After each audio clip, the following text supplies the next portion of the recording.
I was a trader for a long time, and I worked with a much older trader. In the book, it's called JB. He had a good quote about these kinds of opinions. He said, opinions are like arseholes. Everybody's got one. Now listen, I don't get paid to have opinions, okay? I was one of the best paid and most successful traders in the world, for one of the biggest banks in the world. I put bets. I place bets.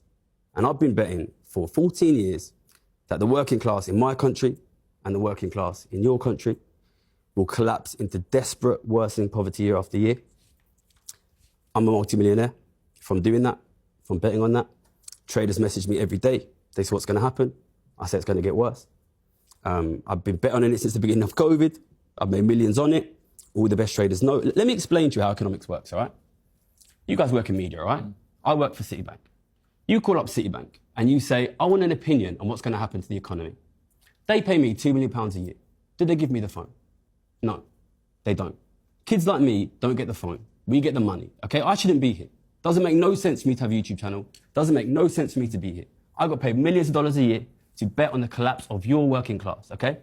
I've walked away to come here on this show for free because I want to tell the public, the American people, this gets worse.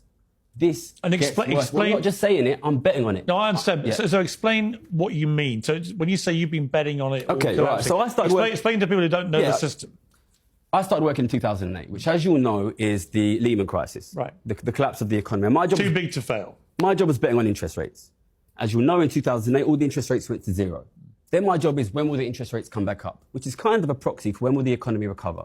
I'll give you a history lesson on it, right? In 2008, everybody said 2009. In 2009, they said 2010. In 2010, they said 2011. Every single year, up until 2020, they said rates will recover next year, until 2020, when they finally said rates will stay zero forever. We're bad at this. We're bad at this, okay? I'm fucking good at this, all right? Why did interest rates not recover after 2008? Because people weren't spending money. Zero interest rates are supposed to get people spending. Why did zero interest rates not get people spending? I had the radical idea of going out and asking people, what do you think people say when I ask them, why aren't you spending more money? What do you think people say? They're not spending more money because they probably don't have more money. Yeah. And when I looked at their financial situations, what I saw, this is in early 2010s, I was in my mid-20s, I saw a generation of people, my parents' generation, who owned property, and another generation of people, their kids, my generation, who will never own property. The middle class are losing their homes. The middle class are losing their wealth. Where is that wealth going? Where is that wealth going? And your going? argument is it's going just to the super rich.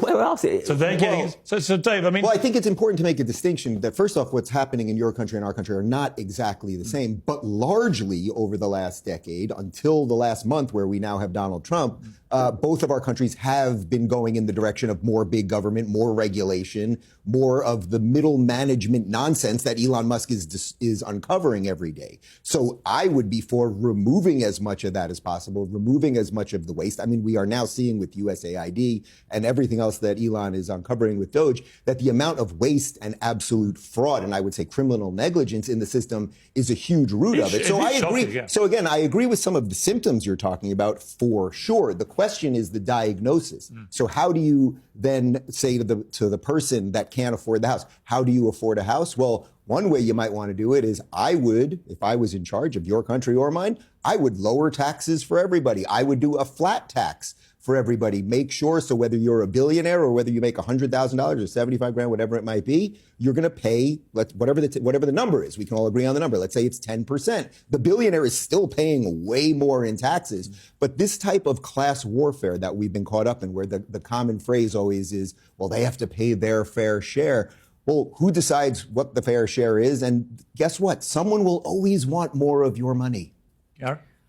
Listen, I don't like opinions. I'm not really interested in opinions. I make predictions. What you've said you want is what you're going to get, right? Because this is the policy of the new government. Do you think living standards for your average working class American are going to improve? Yes, absolutely. All right, that's good. Put this on YouTube.